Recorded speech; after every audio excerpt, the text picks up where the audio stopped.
শুনবেন হাত কাটার আইন, তারাবিদ শুনবেন যারা হারাম, তারাবিদ শুনবেন ওই ঘুষ হারাম, সুদ হারাম, এইগুলি শুনবেন। আর বাইরে আসে সুদের সিসি লোন করবেন, কিস্তির টাকা নেবেন, দেশের সুদের অর্থনীতি চালু করবেন, প্রতি বছরে 4 বার উমরা করবেন, আর টাকা দিয়ে প্রতি বছর বড় হজ করবেন। আর আসা করবেন হুজুর 6 বার চুমা দিচ্ছি হজরে আসওয়াদ। কয়বার? তখন আল্লাহ জিবরাইল কয় আর মাথা ঠিক নেই, তুই যে অর্থনীতি মানে হজ করে তুই যে টাকা দিয়ে তুই চুমা দেওয়ার বড়াই করছ, তুই চুমা তো লয়, পাথর যদি কিলেও খালি নি তুই। হ্যাঁ কথা কর। হযরত আসাদ পাথর যদি সে গলদকরণ করে, সে যদি কিলেও খায়, আল্লাহর ইজ্জতের কসম এদেশে হজ হবে না। কারণ আসল কাজটা হলো সুদের অর্থনীতি। হ্যাঁ হুজুর কথা কন।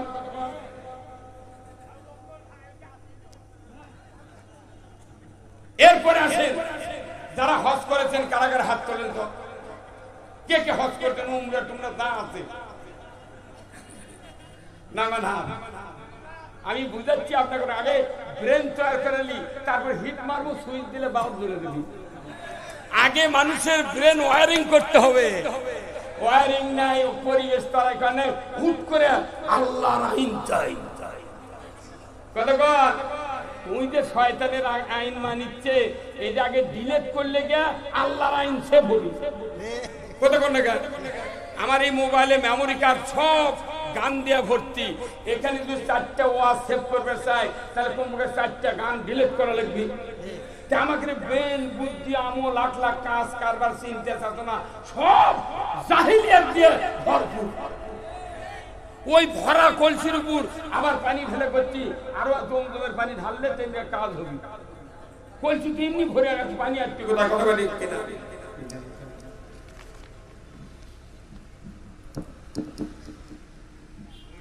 আসসালামু আলাইকুম ওয়া রাহমাতুল্লাহি ওয়া বারাকাতুহু।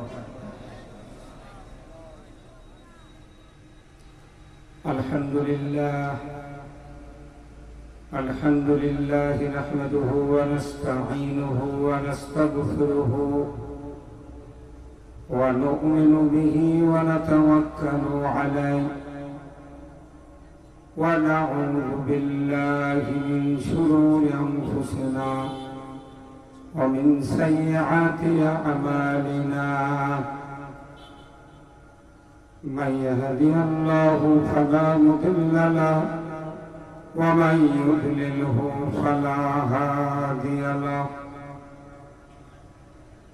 ونشهد أن لا إله إلا الله وحده لا شريك له، ونشهد أن سيدنا وحبيبنا ومولانا محمدا عبده ورسوله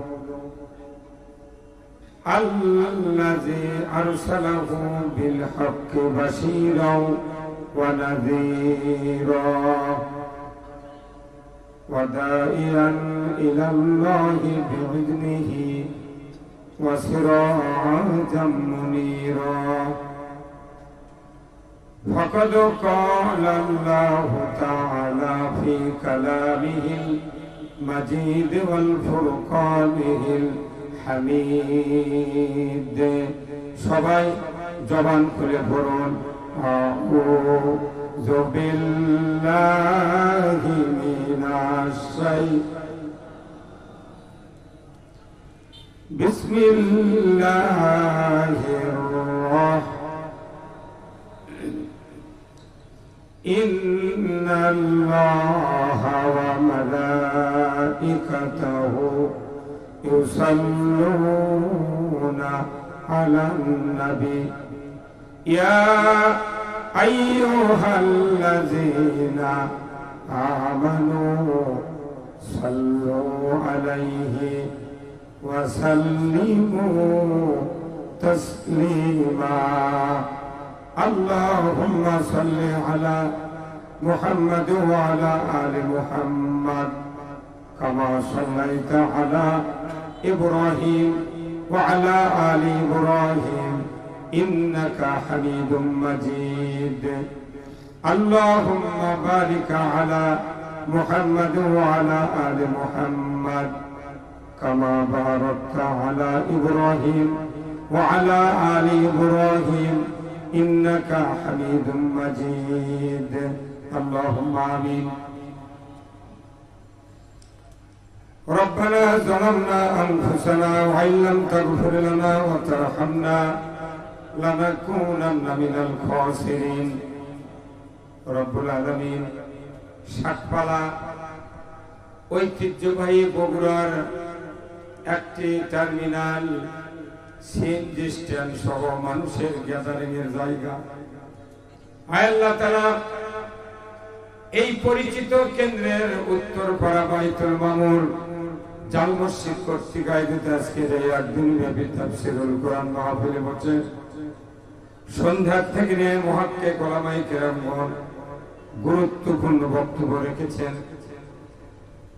আল্লাহ আমরা কয়েকবার দরুদ ও সালাম পাঠ করে শাহী দরবারে হাত তুলেছি মেহেরবানি করে আমাদের সকলের জীবনের গুনাহগুলি আপনি মাফ করে দিন আয় আল্লাহ তাআলা এই মসজিদ যারা কায়েম করেছেন মাহফিলের যারা আয়োজন করেছেন আমরা যারা কোরআন শোনার জন্য দূর দারাজ থেকে এসেছি আমাদের ভেতরে যারা দরদের বাপ মাকে হারিয়েছি কবরগুলিকে জান্নাতের বাগান বানায়া দিন রব্বুল আলামিন এই শাকপালা সহ চতুর্দিক থেকে যতগুলি বাসাবাড়ির ইমানদার নরনারী মাহফিলে হাজির হয়েছেন আল্লাহ সেই জায়গার মাটির নিচে যত ইমানদার নরনারী শুয়ে আছেন সকলের কবরগুলিকে জান্নাতের বাগান বানায়া দিন আয় আল্লাহ তাআলা 18 কোটি ইমানদারের দেশ বাংলাদেশ এ দেশটাকে আপনি কোরআনের জন্য কবুল করে নিন আয় আল্লাহ তাআলা কি কথা বলবো জানি না যে কথা বললে আপনার বান্দা বান্দীদের দুনিয়া এবং আখিরাতের কল্যাণ হবে সেই কথাগুলি আমাকে বলার তৌফিক দিয়ে দেন সুবহান রাব্বিকা রব্বিল ইজ্জাতি আম্মা ইয়াসিফুন ওয়া সালামুন আলাল মুরসালিন ওয়ালহামদুলিল্লাহি রাব্বিল আলামিন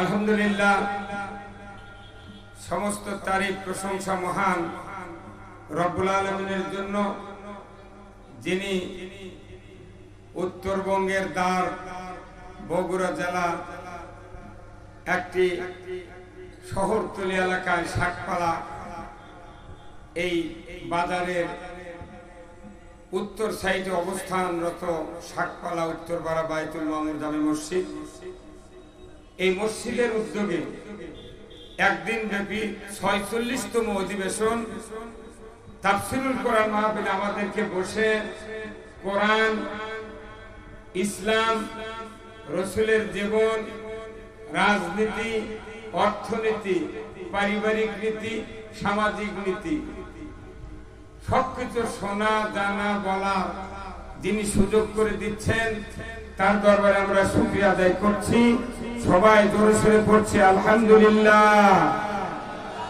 আর একটু জোরে বলা যায় না আলহামদুলিল্লাহ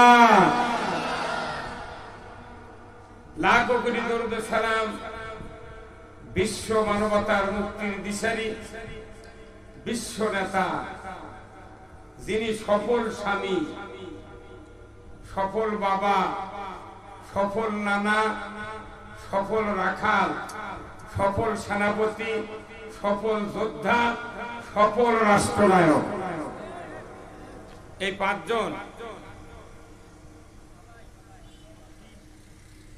তিনি সফল রাষ্ট্রনায়ক আমরা কি মানতে পারি না জোরে বলুন ঠিক কিনা আমি 99.% ইসলাম মানবো ইসলাম ধারণ করব কিন্তু রাসূল যে সফল রাষ্ট্রনায়ক এটার ব্যাপারে যদি একটু দুর্বলতা থাকে কোন ইবাদতে কিয়ামতের দিন জান্নাতে যাওয়া যাবে না জোরে বলুন ঠিক কিনা মেইন কাজ হলো রসুলের নেতৃত্ব মেনে নেওয়া।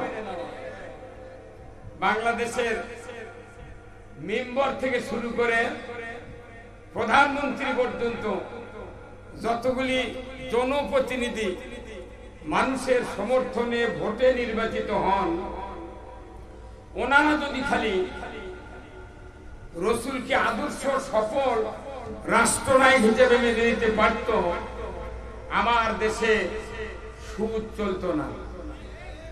আওয়াজ ধীরে হলো কেন? একবারে দিতে হবে আওয়াজ। আমার দেশে জানা চলতো না, আমার দেশে দুর্নীতি চলতো না, আমার দেশে ঘুষ থাকতো না, আমার দেশে বৈষম্য থাকতো না, আমার দেশে মসজিদগুলিতে জুতা চুরি হতো না। আমাদের সব মানতে রাজি, কিন্তু রসুলের নেতৃত্ব মানা খুবই কষ্ট। কথা বলেন? সব ইবাদতের পক্ষে, ইসলামের বিরুদ্ধে। কথা বলেন?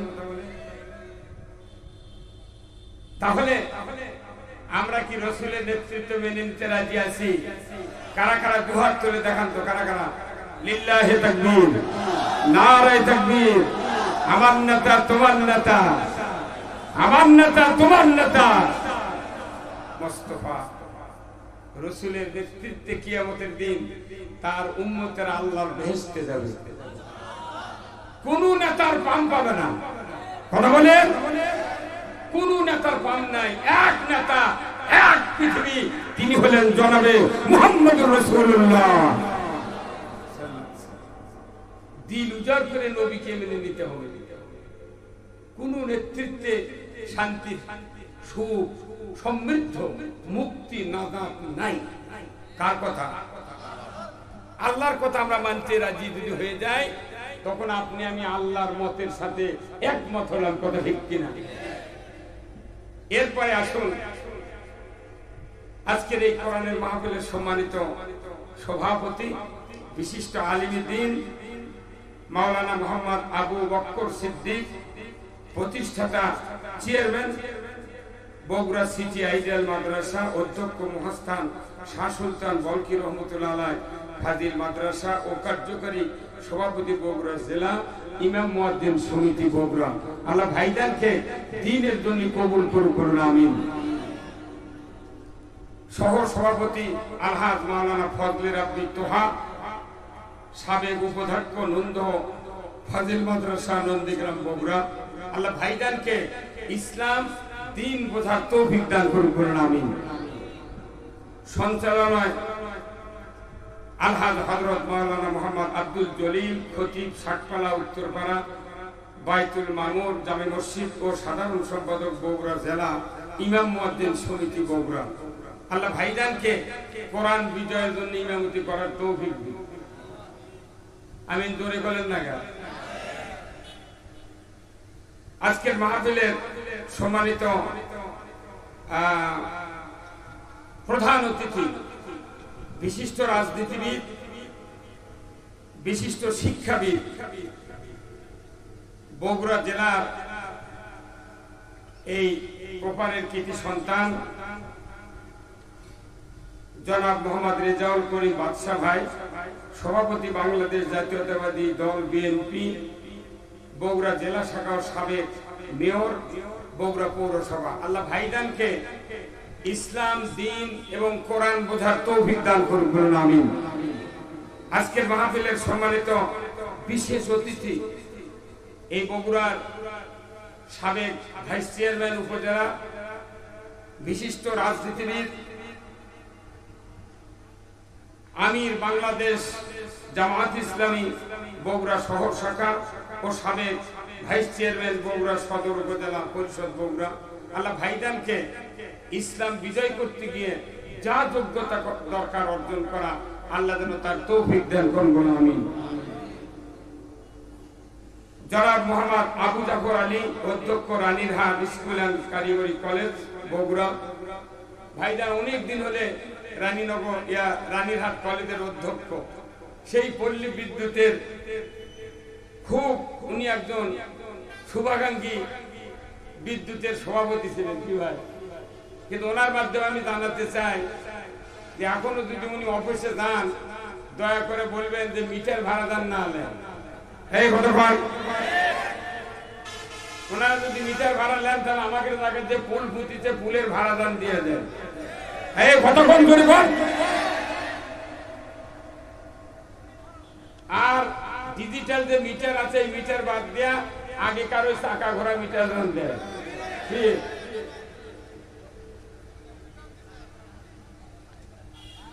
বরেন্দ্র অতিথি জনাব মোহাম্মদ এরশাদুল বারী এরশাদ ভাই জনাব মোহাম্মদ মাহফুজুল হক প্রকৌশলী আলহাজ মোহাম্মদ আব্দুর রশিদ এই তিন ভাইকে সমাজে সর্বস্তরে কোরআনের দাওয়াত পৌঁছানোর যোগ্যতা দিয়ে বলুন আমিন।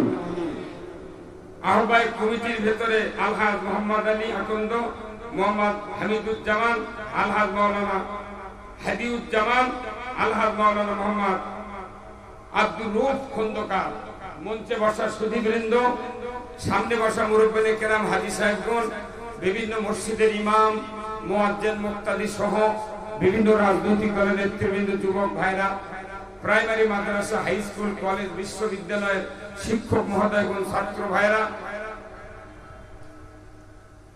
প্রাইমারি সহ সর্বস্তরের শিক্ষা প্রতিষ্ঠানের প্রতিষ্ঠাতা বৃন্দ মসজিদের ইমাম মুয়াজ্জিন মুক্তাদি সহ বিভিন্ন ব্যবসায়ী ভাইরা ইন্তেজামিয়া কমিটি বর্গ সহ কচি কাচারা পর্দার অন্তরালে মা ও বোনেরা এবং আজকের এই মাহফিলের প্রচার মিডিয়ার সম্মানিত মাইকানা এবং ভিডিওম্যান ভাইরা সবার প্রতি আমার সালাম আসসালামু আলাইকুম ওয়া রাহমাতুল্লাহি ওয়া বারাকাতুহু। কেমন আছেন? আসি ভাই আলহামদুলিল্লাহ আল্লাহ ভালো রাখছেন। অনেক কথা চলে গেল, অনেক কথা শুনলেন।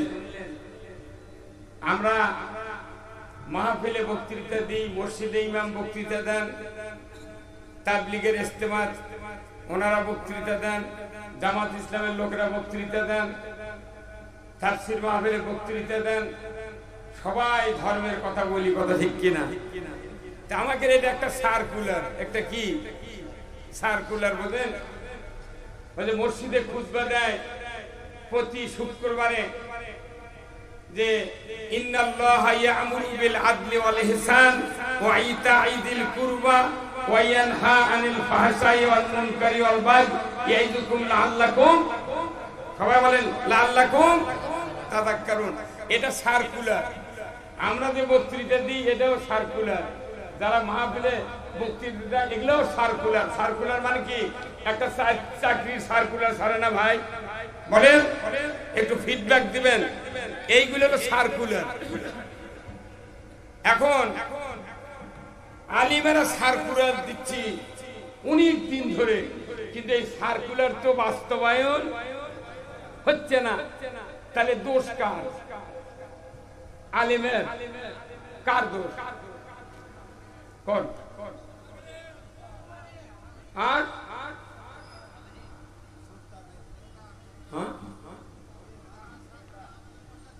না, জনগণের দোষ নেই, একটা জনগণের দোষ নেই। সার্কুলার দ্বারা আমরা দিচ্ছি, দোষ হলো দ্বারা নির্বাচিত হয়, সংসদে যায়। হ্যাঁ ঘটঘট। সার্কুলার প্রতিষ্ঠিত করার দায়িত্ব হলো 300 জন এমপি। কথা বলেন, এটা বলতে কি ভয় আছে? না, কোনো ভয় নাই। সরকার যত কঠিন হবে ইসলাম তত দৌড় দিবি, সরকার যত নমনীয় হবে ইসলাম তত গুদ হবে। এই কথা বল। আমার বক্তৃতা আমাকে করে নিলে আপনাকে ফিডব্যাক দিতে হবে। আমি গতানুগতিক বক্তৃতা দিতে পারি না, সমসাময়িক কাল উপযোগী বক্তব্য দিতে হবে, কথা ঠিক কিনা? দাড়ি টুপি জুব্বা ডিগ্রি আপনার অবস্থা দাপট শক্তি ক্ষমতা সার্টিফিকেট দিয়ে কিয়ামতের দিন জান্নাতে যাওয়া যাবে না। লা ইয়ানফাউ মালু ওয়ালা বানুনা ইল্লা মান আতাল্লাহ বিকলবিন সালিম। ইয়াউমা লা ইয়ানফাউ কিয়ামতের ময়দানে কারো বংশমর্যাদা, কারো শিক্ষাগত যোগ্যতা, কারো ক্ষমতা, মালের অহংকার, দাপট, বেশি শক্তি, কোনটারই দাম আল্লাহর কাছে নাই। তাহলে অযথা আমরা দুনিয়াতে চাপাবাজি চলবাজি করে লাভ আছে? জোরে কোন। তাহলে আল্লাহর কাছে গেলে বা যেতে কি লাগবে কোরআনে আছে না নাই, হুজুর আছে না নাই, সেই কথা ইমামরা কয় না কে?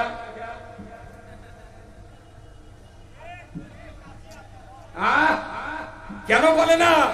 কারণ হলো যে আমরা যারা ইমাম আছি, আলিম আছি, মুয়াজ্জিন আছি, ধর্মের পক্ষের লোক আছি, আমরা নিজেকে এখনো মন দিয়া, কলিজা দিয়া, অন্তর দিয়া, ইমান দিয়া, আমল দিয়া ইসলামকে মেনে নিতে পারি নাই।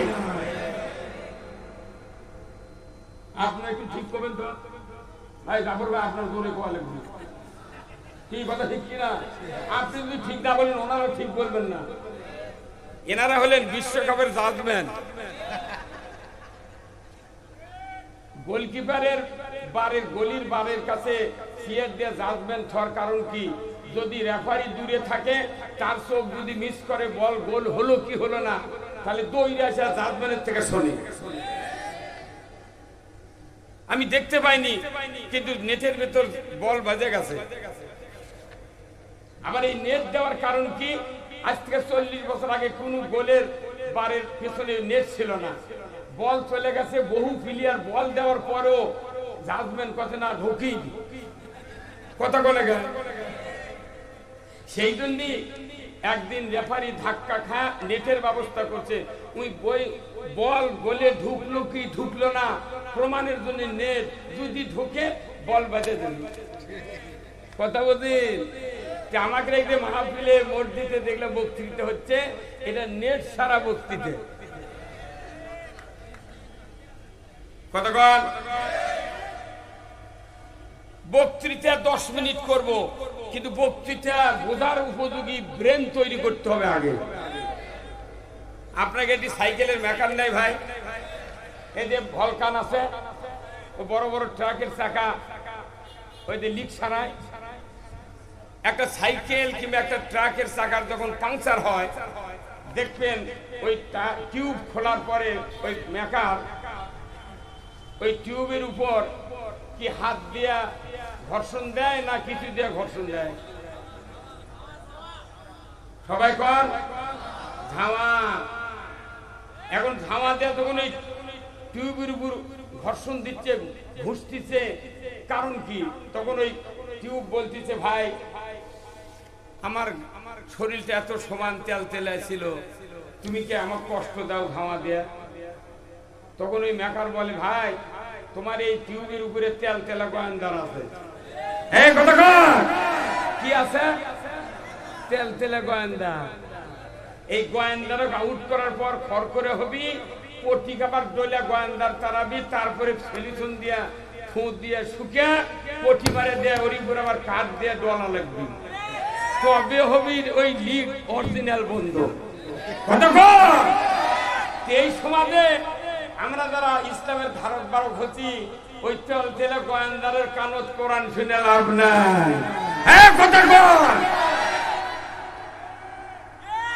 একে একে করলেন না আপনারা সব?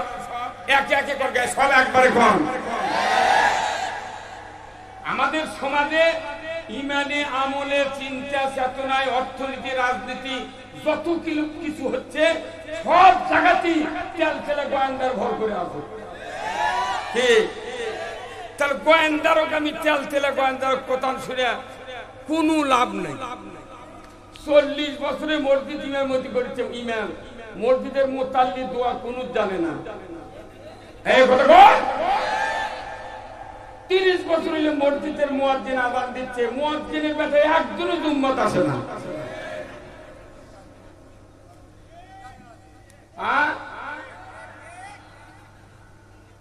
তাহলে থাক থাক, ওটা সিকিউরিটি গার্ড। আজকে মাহফিলে দেয় না, আসবি কাল আমাকে স্বপ্নে দেখা লাগবে। ওর জন্ম সার্থক হবে না যদি এই সবাদ না আছে। আমি কাউকে ডাকি না সভা আসার জন্য। আমি আছি কোরআন বুঝাবো, কথা ঠিক কিনা? কোরআন যদি বুঝান যায়, আপনাকে কোরআনের রাষ্ট্র কায়েমের জন্য কোনো তেল দিতে হবে না। আমি আপনাদেরকে বলতে চাচ্ছি যে একটা পটি দিতে যদি টিউব যদি ছাওয়া দিয়ে ঘষা লাগে, কথা বলে গা, আর এই পুরো সমাজ অন্যায়, অবিচার, সুদ, ঘুষ, জানা, ব্যবসা, চুরি, চামারি, দুর্নীতি, রাস্তার হেরিং মুভে ইটর থেকে শুরু করে পায়খানা শুদ্ধ চুরি হচ্ছে যে দেখো, হ্যাঁ কথা বল। সেই দেশ ওই দাড়ি টুপি জুব্বা পাগড়ি হজ উমরা বক্তৃতা দিয়া জীবনও মানুষ ভালো হবে না। এই মানুষ ভালো হওয়ার পরিকল্পনা আল্লাহ কোরআনে দিয়েছেন কিনা? এই কোরআন কার কিতাব? আল্লাহর কিতাব। বলুন তো কোরআনে দল কয়টা? এই যে দেখেন 40 বছরের জুম্মার নামাজ পড়ছে, এখনো করছে দল একটা। তাহলে ওই ইমাম কি শিখে গেল? নিচে ইমাম গুলো টাকা লেদা বাড়ি স্ত্রী হাজত দিচ্ছে, স্ত্রী করতে যাক একটা স্বামী পাচ্ছি। আহারে, কোরআন শরীফে দল আছে দুইটা, জোরে কোন কয়টা? আরো জোরে কোন কয়টা? এক নম্বর দল কার? হিজবুল্লাহ, আল্লাহর দল। আর 2 নম্বর দল হিজবুল শয়তান। একটা আল্লাহর দল, একটা শয়তানের দল। এখন বলুন তো এই কিতাব কার? ওই দল কার?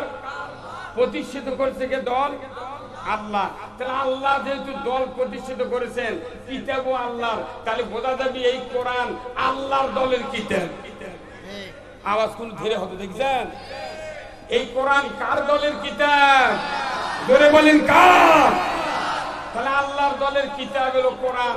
তাহলে এই কোরআনের কথা যদি বলা হয়, আল্লাহর দলের বিরুদ্ধে যারা, ওরা কি হাসি মুখে বরণ করবি? হ্যাঁ, তালি তখন ওরা কবি ঘামা দিয়ে দলিচ্ছে। এখন আপনি যদি ওইগুলা লোকের মুখের দিক থেকে ইমামতি করেন, বক্তৃতা করেন, আপনার বক্তৃতা দেয়া পৃথিবীর 1 ইঞ্চি জায়গাও শান্তি কায়েম হতে পারে না। মরদ ব্যথা শুনুন। শোনেন, আমি আপনাদেরকে কথা বলবো যেটা, সেটা হলো কি, যে কোরআনটাই যদি দলীয় কিতাব হিসেবে মানতে না পারেন, তাহলে আপনি কোরআনের উপর বিশ্বাস করলেন না। তাহলে কোরআন পড়ে খতম দিয়ে কি, যে কোরআনে সুদ হারাম, এই সুদ হারামের আয়াত দিয়া বগুড়া শহরে কমপক্ষে 150 মসজিদ তারাবি পড়াচ্ছে প্রতি রমজান মাসে। চোরের হাত কাটার আইন আছে কোরআনে, ওয়াসারিকু ওয়াসারিকাতু ফাক্তাউ আইদাহুমা ইয়া আইয়ুহাল্লাযিনা আমানু লা তাকুলুর রিবা, কথা ঠিক কি না? তাহলে এই আয়াতগুলো দিয়ে খতম তারাবি হচ্ছে টাউন। আচ্ছা কোন তো, তাহলে চোরের হাত কাটার আইন দিয়ে যদি খতম তারাবি হয়, ওটা কি নামাজ হলো?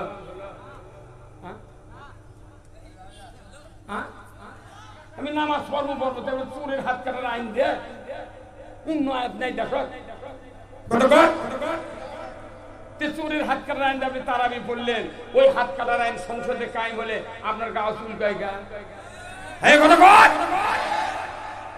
যখনই চোরের হাত কাটার আইন তারাবি তেলাওয়াত হবে, তখনই আপনাকে বলতে হবে আল্লাহু আকবার, ইমাম তুমি এটা পড়ো কেন? কতক্ষণ আপনি তারাবিদ শুনবেন হাত কাটার আইন, তারাবিদ শুনবেন যারা হারাম, তারাবিদ শুনবেন ওই ঘুষ হারাম, সুদ হারাম, এইগুলি শুনবেন। আর বাইরে এসে সুদের সিসি লোন করবেন, কিস্তির টাকা নেবেন, দেশের সুদের অর্থনীতি চালু করবেন, প্রতি বছরে 4 বার উমরা করবেন, আর টাকা দিয়ে প্রতি বছর বড় হজ করবেন। আর এসে করবেন হুজুর 6 বার চুমা দিচ্ছি হজরে আসওয়াদ। কয়বার? তখন আল্লাহ জিবরাইল কয় আর মাথা ঠিক নেই, তুই যে অর্থনীতি মানে হজ করে তুই যে টাকা দিয়ে তুই চুমা দেওয়ার বড়াই করছো, তুই চুমা তো লয়, পাথর যদি গিলেও খালি নি তুই।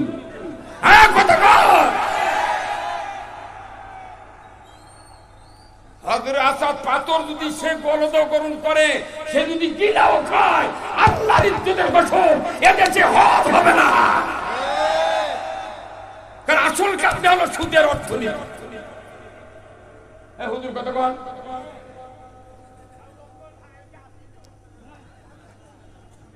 এরপরে আসেন যারা হজ করেছেন, কারাগারে হাত তোলেন তো। কে কে হজ করতেন? উমরা টুমরা যা আছে নামান হাত। আমি বুঝাচ্ছি আপনাকে, আগে ব্রেন তৈরি করে নি, তারপর হিট মারবো, সুইচ দিলে বাল্ব জ্বলে দিবি। আগে মানুষের ব্রেন ওয়ারিং করতে হবে। ওয়ারিং নাই, পরিবেশ তারা কারণে হুট করে আল্লাহর আইন চাই। কতক্ষণ ওই যে শয়তানের আইন মানিচ্ছে, এটা আগে ডিলেট করলে গিয়া আল্লাহর আইন সে বলি। কতক্ষণ না আমার এই মোবাইলে মেমোরি কার্ড সব গান দিয়া ভর্তি। এখানে যদি 4টা ওয়াজ সেভ করবে চাই, তাহলে কমপক্ষে 4টা গান ডিলিট করা লাগবে। আমাকে ব্রেন বুদ্ধি আমল লাখ লাখ কাজ কারবার চিন্তা চেতনা সব জাহিলিয়াত দিয়ে ভরপুর। ওই ভরা কলসির উপর আবার পানি ঢেলে করছি, আরো জমজমের পানি ঢাললে তেমনি কাজ হবে। কলসি তেমনি ভরে গেছে পানি, আর কিনা। তাহলে আমি বলছিলাম, যারা হজ উমরা করেছেন আপনারা, হাজি ক্যাম্প থেকে শুরু করে একবারে জিদ্দার থেকে মাতাব থেকে ছাপা মারোয়া, সেই আবার পুরো আরাফাতের ময়দান দিয়ে ঘুরে আছে, ঢাকাত নামা পর্যন্ত আল্লাহুম্মা লাব্বাইক, কি লাব্বাইক লা শারিকা লাকা লাব্বাইক ইন্নাল হামদা ওয়ান নিয়ামাতা লাকা ওয়াল মুলক লা শারিকা লাক। এই তালবিয়া পাঠ করেছেন, কি করেননি? আচ্ছা, 60 বছর আপনি বাংলাদেশের ভাত খালেন, নিয়ামত খালেন, আল্লাহর সব খালেন, এই 60 বছর বয়সে হজ করবেন না? হাজি ক্যাম্পত আপনাকে ইহরামের কাপড় পরে, কোমরের ডোট টোটা আছে ফেলে দেয়া, আন্ডারপ্যান্ট ফেলে দেয়া, খালি গায়ে উন্মুক্ত শরীরে একটা সিলাইবিহীন কাপড় পরলেন,